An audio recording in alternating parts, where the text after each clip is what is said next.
the rule is that when I sing, you need to hear it properly and then sing it loud, right? You use all your energies. And also you can use your hands to clap, actually. It's said that when you clap in kirtan, all the negativity of your life, it actually goes off, goes away. So let's try to do that.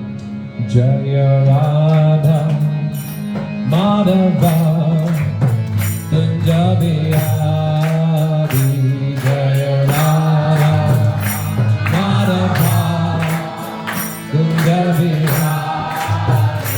Jaya Radha Madhava Kunjabi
Krishna, Hare Krishna, Krishna Krishna, Hare Hare, Hare Rama, Hare Rama, Rama Rama, Hare Hare, Hare Krishna, Hare Krishna, Krishna Krishna, Hare Hare, Hare Rama, Hare Rama, Rama Rama, Hare Hare, Hare Krishna, Hare Krishna, Krishna Krishna, Hare Hare, Hare Rama,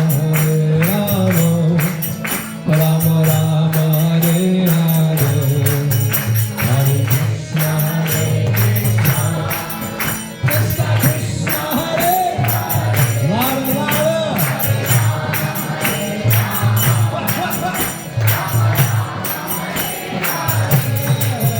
Hare Krishna, Hare Krishna, Krishna Krishna, Hare Hare, Hare Rama, Rama Rama, Hare Hare, Hare Krishna, Hare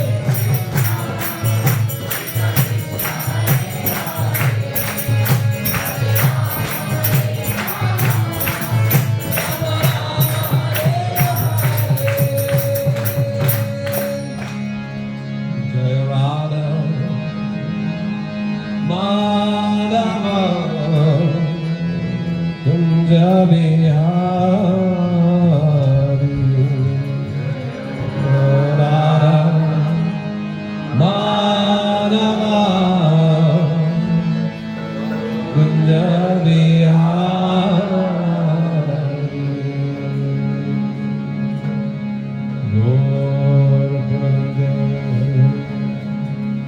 Kali Pavan Shri Harinama Sankirtan Ki, Hare Krishna Mahamantra Ki, Hare Pavan Shri Prabhupada Ki, Srimad Bhagavad Gita Ki, Shri Purushottam Das Ki, Gaur Premanande.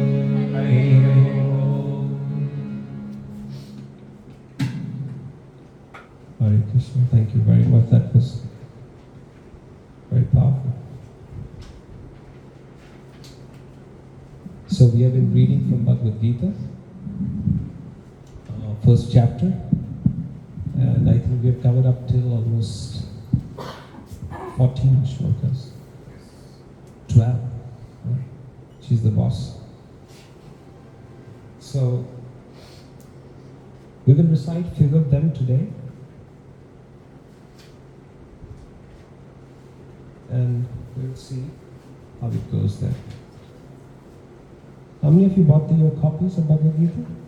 Who are the sincere students? Oh, somebody was sincere. Anybody from gents? Oh, you have mobile phones. Okay. Read the base. Okay. 130, right? We're going to read the 15th one. It's a very beautiful shloka. So we're going to read that. You can repeat after me and then we will do the meanings together. Om Namo Bhagavate Vasudevaya. Om Namo Bhagavate Vasudevaya. Om Namo Bhagavate Vasudevaya.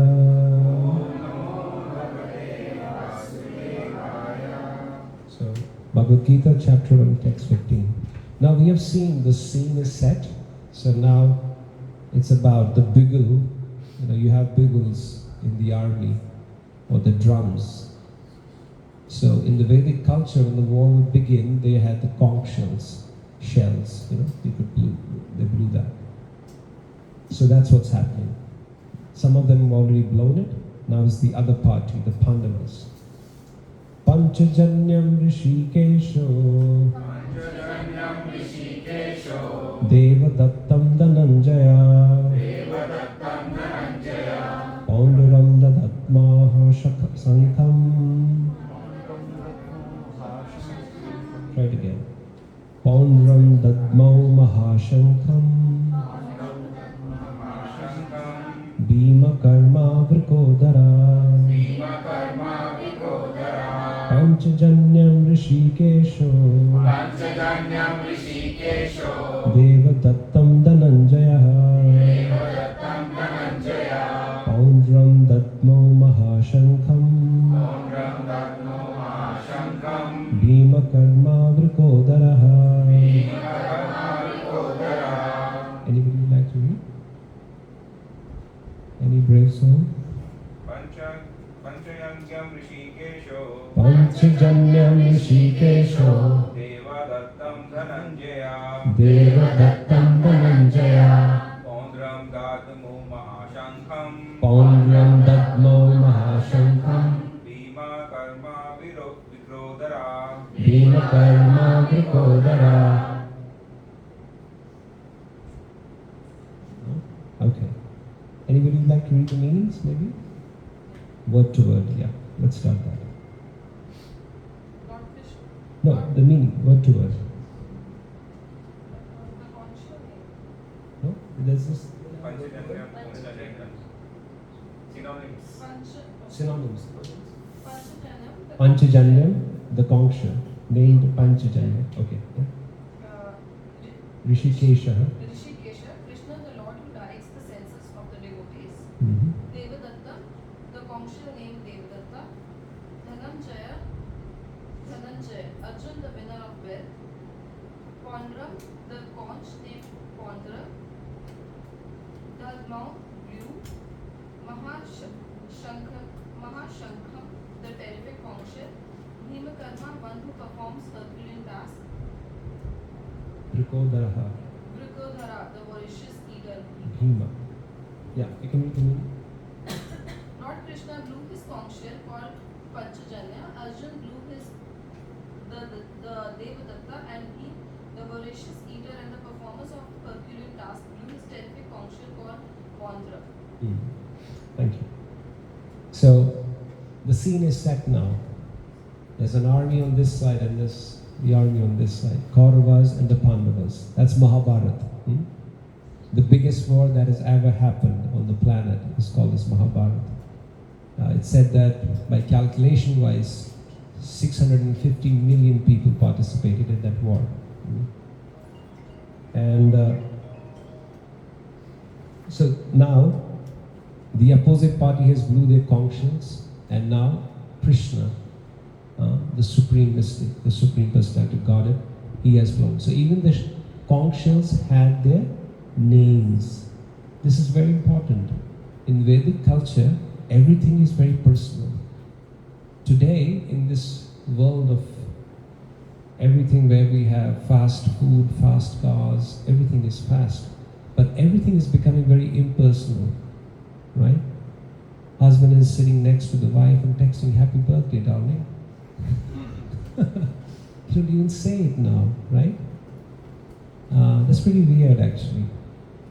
So now we have, we have too many things around us, right?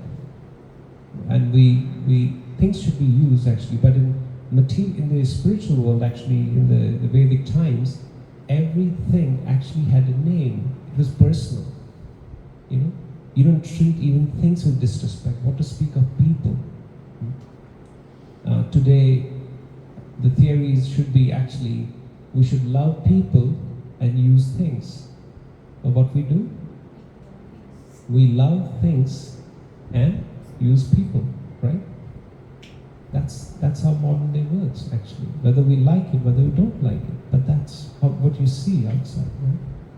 So it's important to just, So this Panchajanya is very important. It is a shankha, is a conch of Krishna, and you can see they're considered to be here terrific conch shells.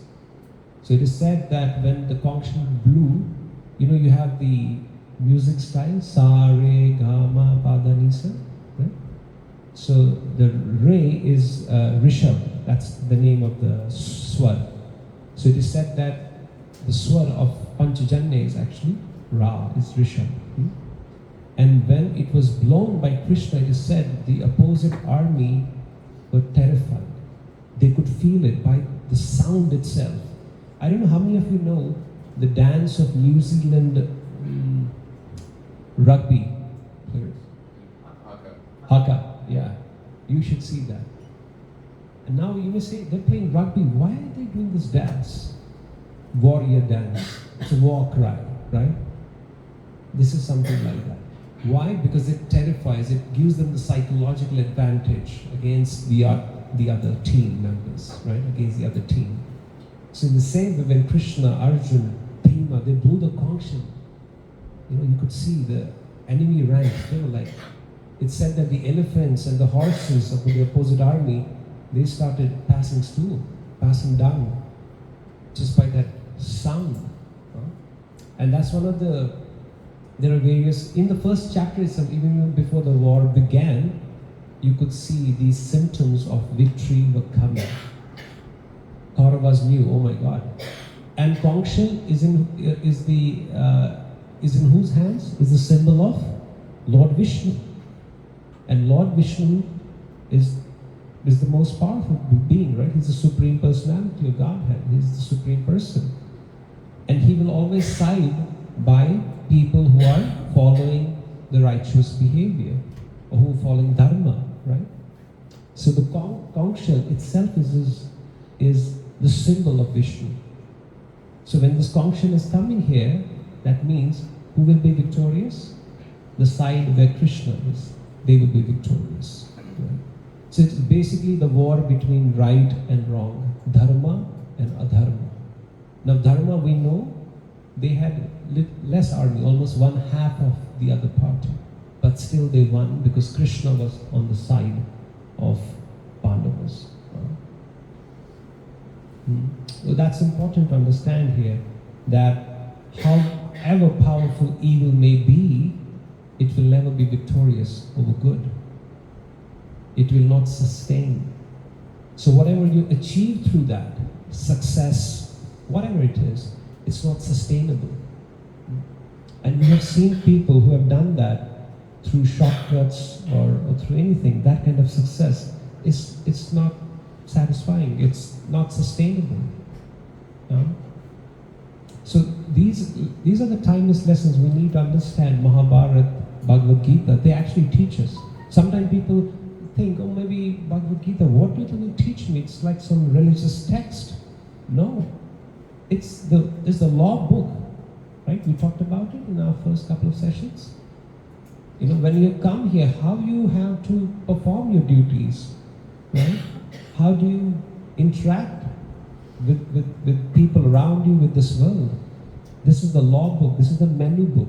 Everything has a menu card, right? Menu book, how does the TV operate, everything, right? The microphone, everything has got it. And these are mere like $1,000 worth of stuff, right? How about human form of life, which is so precious? There must be something. It's not that we came out and whatever the parents told us or the society told us, we just followed that. No. You have to go beyond that. And that's where Bhagavad Gita starts. So there's this warrior, Arjuna, who will actually be now illusioned. Now the war is set, and then he will say, I'm not going to fight. Right? And that's where the questions of life, death, they will be answered by Krishna as we progress. So here Krishna is named as Panchajanya Rishikesho. Rishikesh, right? So Rishikesh is the name of Krishna. Rishikesh means one who has controlled all his senses. Kesha means not here. Kesha means senses. So someone who has controlled his senses is called as Rishikesha. And somebody may say, how do we control our senses? Oh, good question. Our senses are uncontrolled, right? So Bhagavad Gita explains that these senses are like wild horses. 5 senses. There are 5 senses? Which are they?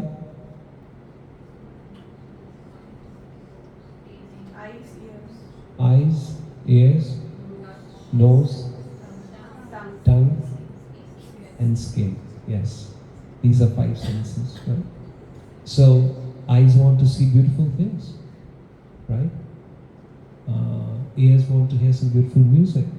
Right? Tongue wants to taste some nice food stuff, and skin wants to touch something very soft, very beautiful, right? So these senses are going all over the place, right? And Bhagavad Gita actually teaches us how to control them. And the easiest way to control them is to use these senses in the service of the master of the senses. Who's master of the senses? Rishikesh, is Krishna. Rishikesha, Sevana Bhakti Ruchyate.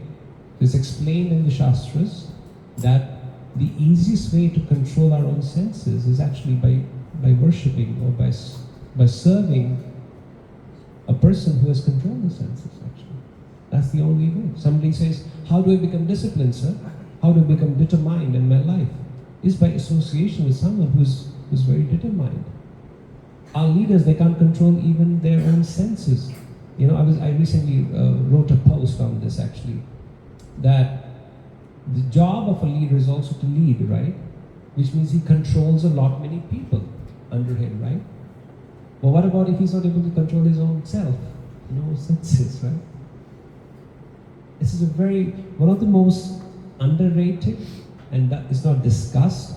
One of the most important qualifications of a leader is he able to control his own senses? That's very important. If you can control your own senses, you yourself see that power is exercised. It does affect and inspire others also, and they see the kind of control that you have on your own self. Right? They're very, very important. So that's why Krishna is called as Rishikesha here. And then in the purport, if somebody can read it, only with the book. We'll give a chance to the mobile users later. So I want you to read from here, the Lord. There's this word. The Lord has different names. Can somebody figure that out? The Lord has different names according to his? Yeah, please read from there. For example, his name is Madhusudana because he killed the demon of Louder. For example, his name is Madhusudana because he killed the demon of the name Madhu. His name is Govinda because he gives pleasure to the cows and to the senses. His name is Vasudeva because he appeared as the son of Vasudeva. His name is Devaki Nandana because he accepted Devaki as his mother. His name is Yashodanandana because he avoided his childhood pastimes with Yashoda and Vrindavan. His name is Parthasarathi because he brought his chariot of his friend Arjuna. Similarly, his name is Rishikesha because he gave direction to Arjuna on the battlefield of Kurukshetra. Yeah. So you can see here the different names of Krishna given based on because he's God, he has innumerable names. So whatever Leela does, there's a name for that. Like Gopal, Krishna, right? Gopal means one who takes care of the cows. Govind means one who gives pleasure to cows, right? It also means one who gives pleasure to the senses. Go means senses, and Vinda actually comes from Ananda, means to give pleasure to the senses. So Krishna is one who gives pleasure to the senses. So he has so many beautiful names. Like we have sometimes names, right? We have pet names.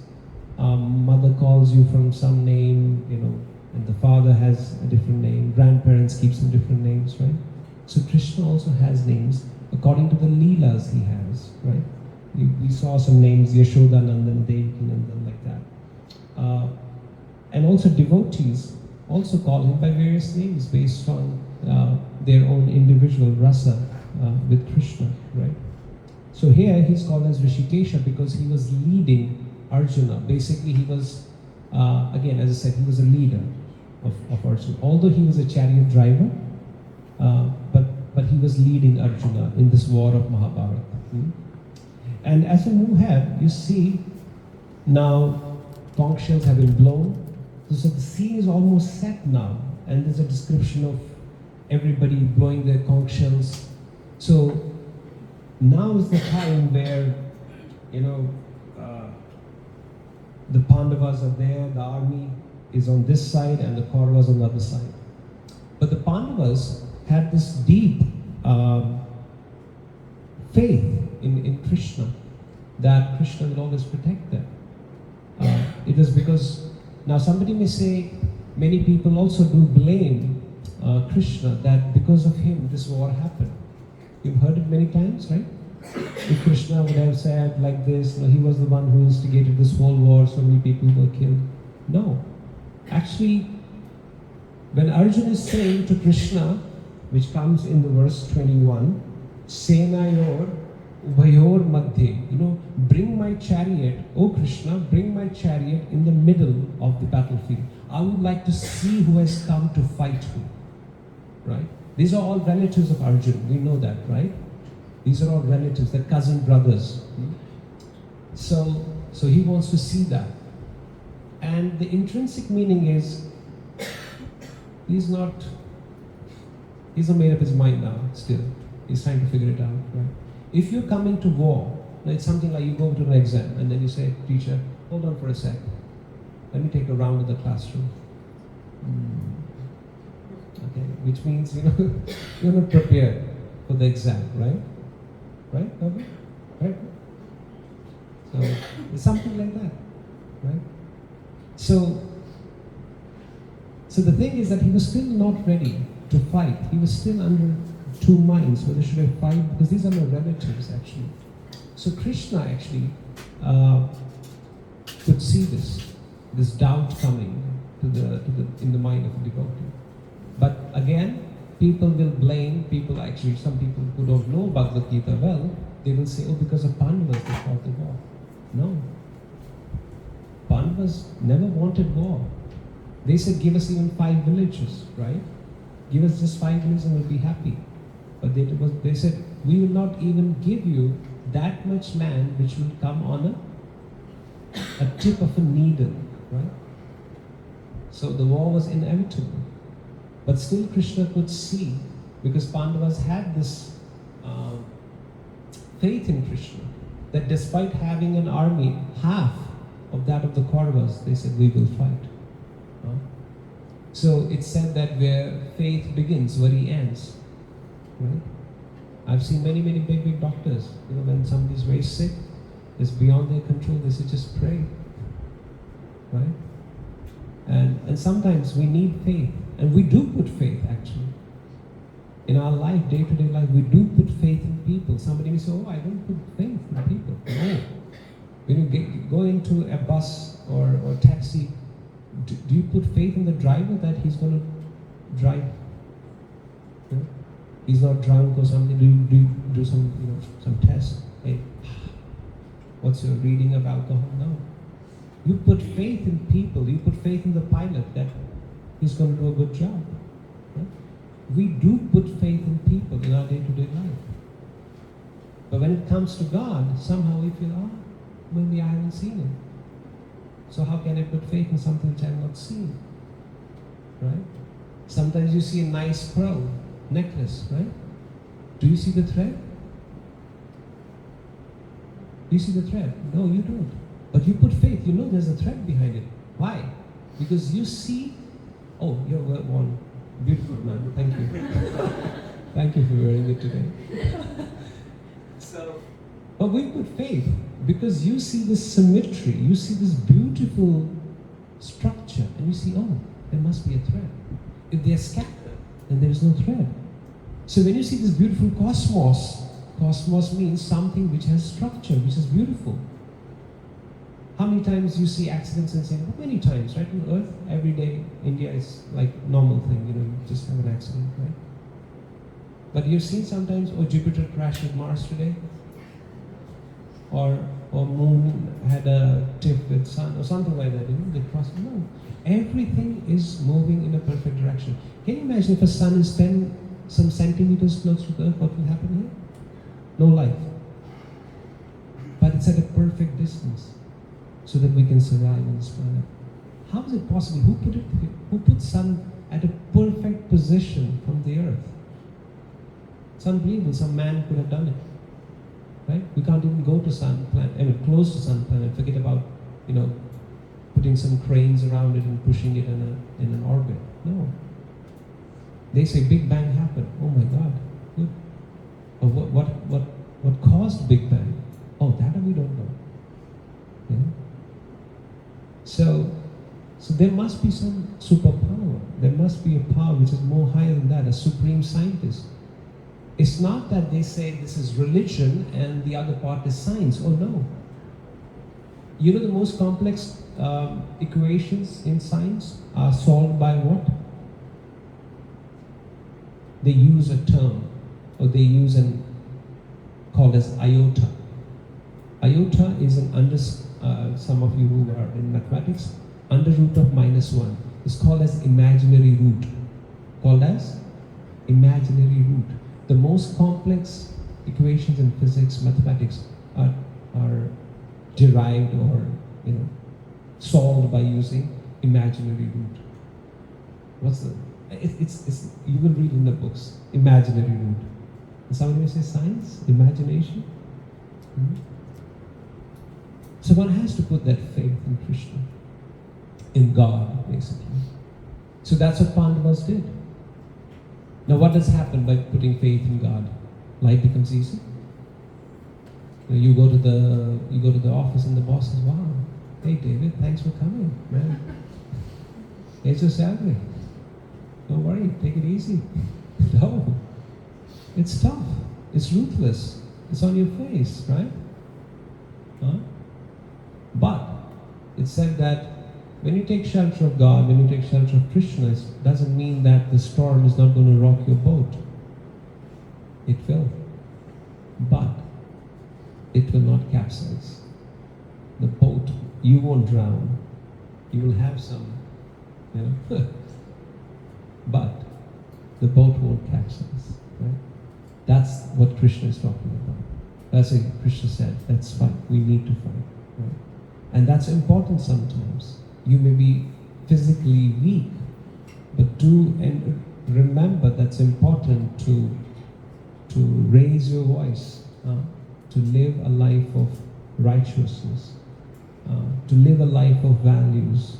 And that's what Pandavas teach us. That despite so much of trouble, you look at Pandavas' life, there's so much to learn from them actually.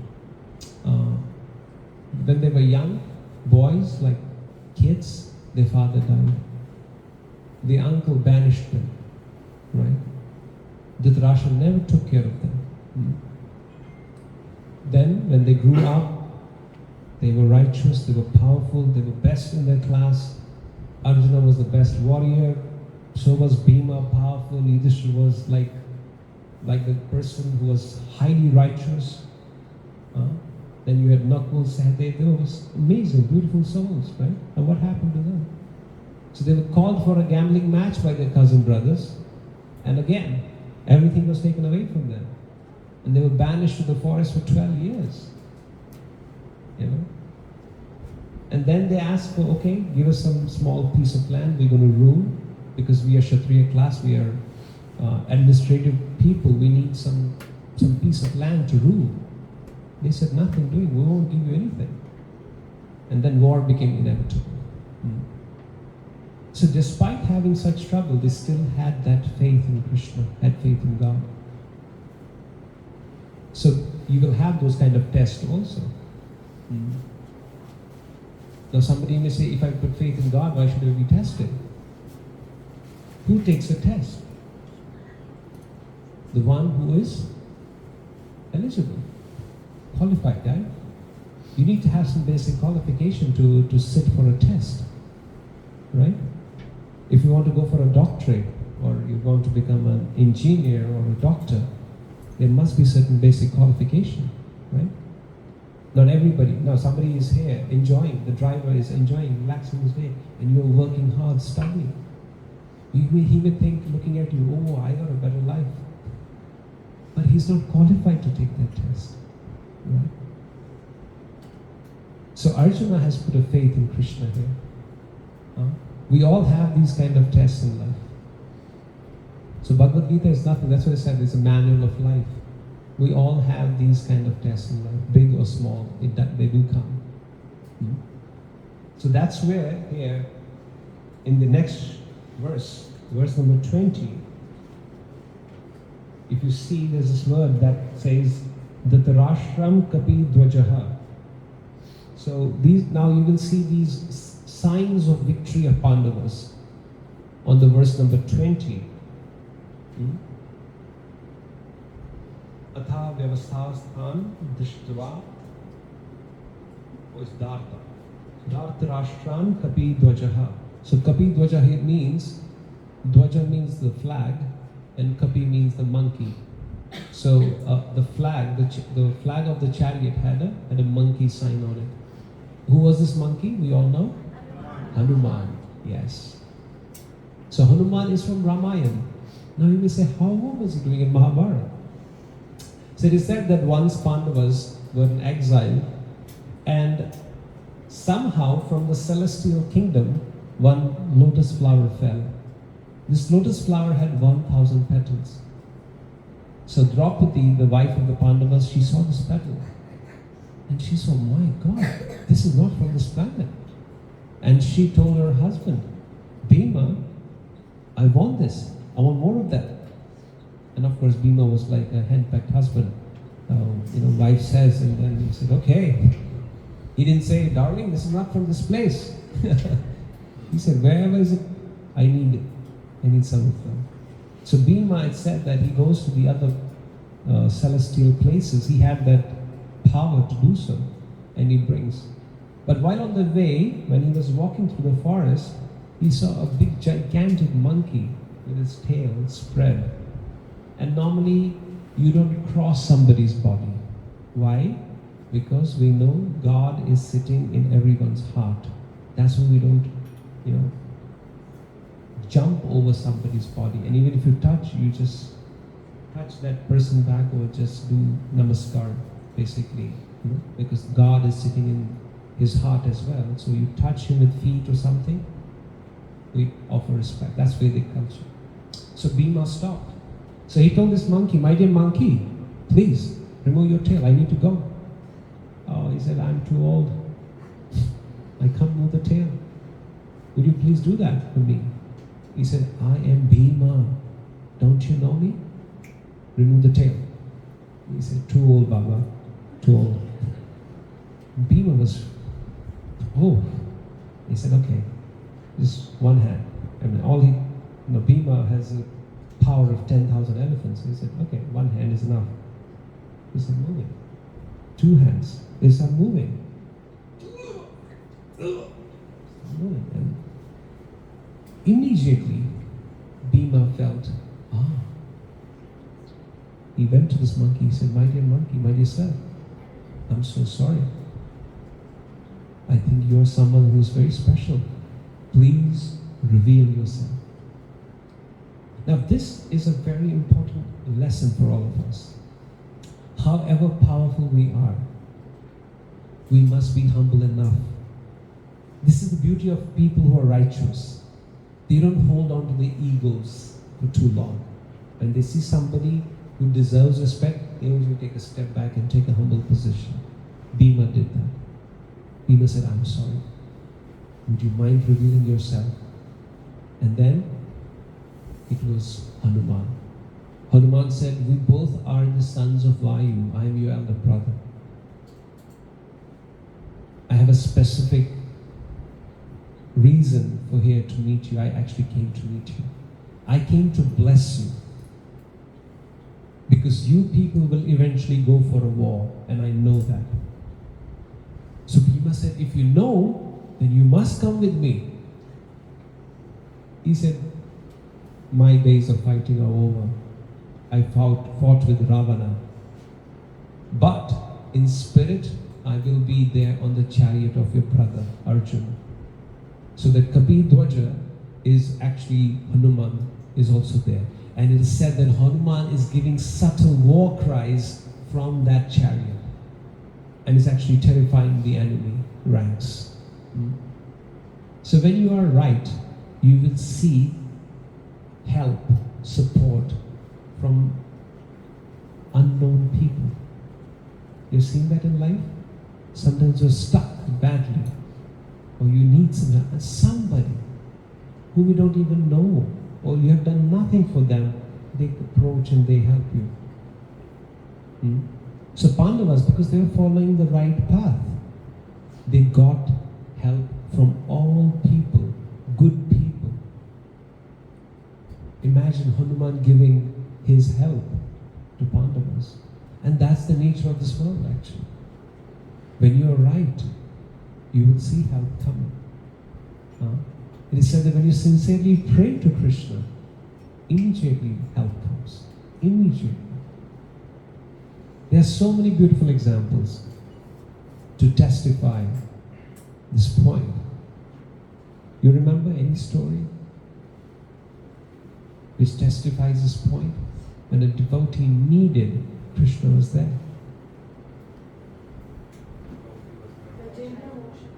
Gajendra Moksha, okay, that's one beautiful example. Beautiful. Panchali, when she was disrobed in the assembly of gurus. Who else? Any other example? Yes. Prahlad Maharaj. Huh? Prahlad Maharaj. Prahlad Maharaj, yes, a small boy whose father was the most powerful king on the planet, and he tried every bit to kill him. Why? Because he said, "You are not God." Father said, "I am God." Everybody worships me in this world. And this young boy, 5-year-old boy, agitated him so much. Can you imagine the whole world says you're God and worships you, but there's one person who says you're not. And who was he? His own son, 5-year-old. He could have neglected, ignored. Sometimes, my dear friends, ladies and gentlemen, do ignore. Sometimes we want, my husband, you must listen. This is how much spices has to go into the sabji, into the vegetarian. Do you understand? No. And you just don't know what to do. Yeah, men can be difficult characters at times, because we are, it's our minds are wired in a different way, right? Anyway, so Hiranyakashipu was so frustrated. He had everything on the planet at his disposal. Just one boy said, "You're not God."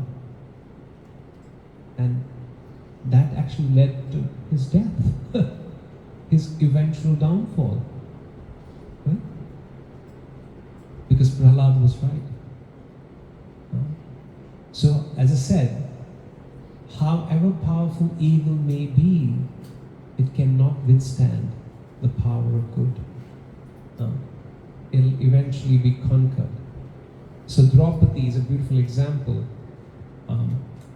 A woman of the Vedic times. In the Vedic times, the respect women had was tremendous. Even when the feminine aspect of God, like Radha, Sita, their names are spoken before the masculine aspect. For example, we say Radha Krishna, Sita Ram, right? That's how we pronounce it, right? Hare Krishna. Hare means the feminine aspect of Krishna, right? The energy of Krishna. So the feminine aspect comes before. All the rivers in Vedic times, known after feminine personalities, right? Their names are feminine, right? Ganga Maya, right? Mother Ganga, Mother Yamuna. Why? Because there's a source of life, right? So Draupadi comes from that Vedic times, right? And then she's about to be disrobed in the assembly of gurus. Can you imagine that happening even today? It's pathetic. It's the most obnoxious thing that can happen on this planet, practically. And while she's being disrobed, she's asking these mighty generals and relatives, and her husbands are the most powerful people, warriors on the planet. That time she says, "Arjun, please save me." And nobody could win because they've lost everything in the gambling match. Right? But then she tries herself also. I mean, look at the guy. He's a warrior who's trying to disrobe you. What can a woman do? And then finally she realized, no, I must call upon Krishna. And she said, "Krishna." What did she do? He said it louder, with the heart. Say it. Krishna. Like that. It said that within that same moment, Krishna became unlimited sari. And he started pulling, and there were like kilometers of sari, and he just got tired. They couldn't disrobe him. That's where Krishna protects his devotee. Always. That's his promise he makes. Just like I remember this beautiful thing. I was in Calcutta, and Calcutta has these trams, the slow-moving trains within the streets of the city. I think many European countries also have that. So I saw this. So I thought maybe I should, because you can walk faster than the tram actually. But one day I felt like maybe let's try it out. So we just sat inside. Not many people. I thought it was more like a pleasure than, something like that. So this was a small boy, and the ticket wala came and he asked, "Boy, ticket?" He said, "What is ticket?" His father was with him. He said, "Sorry, if you don't have ticket, you have to get down." But immediately the boy said, "No, you cannot do that." He said, "Why?" He said, "My father is with me." I was like, wow. And actually I realized, something, a beautiful lesson, that when we have a father with us, we're confident. Remember our childhood? If your father was with you, your mother, you were very confident, right? You didn't fear. When mother throws you, would throw you out. You see that still the kids, they got this smile like this, right? Why? Faith. And my father will catch me, come whatsoever. And let me tell you one beautiful story before we close. So, some of my friends, they were traveling by plane. It was from one European city to another European city. And somehow, in the middle of the journey, there's a great turbulence in the air. And the whole plane started shaking. And the seatbelts were on, and everywhere somebody was yelling and somebody's crying. Nobody could do anything. What can you do anyway, right? 35,000 above sea level. What can you do? Nothing much. Right? Everybody is in a state of shock, and they can see these free falls happening like this, and you're losing it out. But somehow my two friends were there, and then they saw this one girl. She's making something on the paper. Oblivious of the whole thing that's happening around her.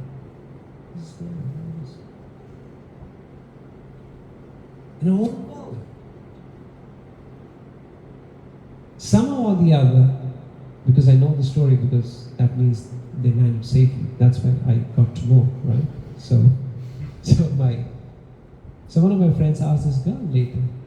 He said, "Weren't you frightened? You weren't afraid?" She said, "About what?"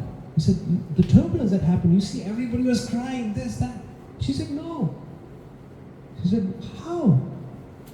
He said, "My dad is the pilot. My dad will never let anything happen to me. Never. It's not possible." So my dad is the pilot actually, my daughter. Right? So we should have that childlike faith in Krishna. Right? It's a very beautiful thing. That's why there's so much, I can't tell you how much we can learn from children. You look at these two young girls, the youngest of the class, they're the most sincere. Look at the notes. These notes are later typed and sent to elders, and then they study. This point was discussed. Right? So they do such a beautiful service. So sometimes to understand God, it does not take a lot of scholarship. That's not the qualification. Qualification is little faith. Like these children have. Like this girl had, that my father will never allow anything happen to me. She was confident. Avashya Rakhibo Krishna. That's the principle. Krishna will always protect me. And that's what we see in further chapters of Bhagavad Gita. It will be explained even more deeper how this principle withstands. In some of the following verses, we'll see Krishna is called as Achyuta, right? Achyuta. Achyuta means infallible, one who never fails. Somebody may say, oh, I also don't fail my children, but at one point of time you have to leave, right? By the power of time, you have to go away. Either you die, pass on, something like that, right?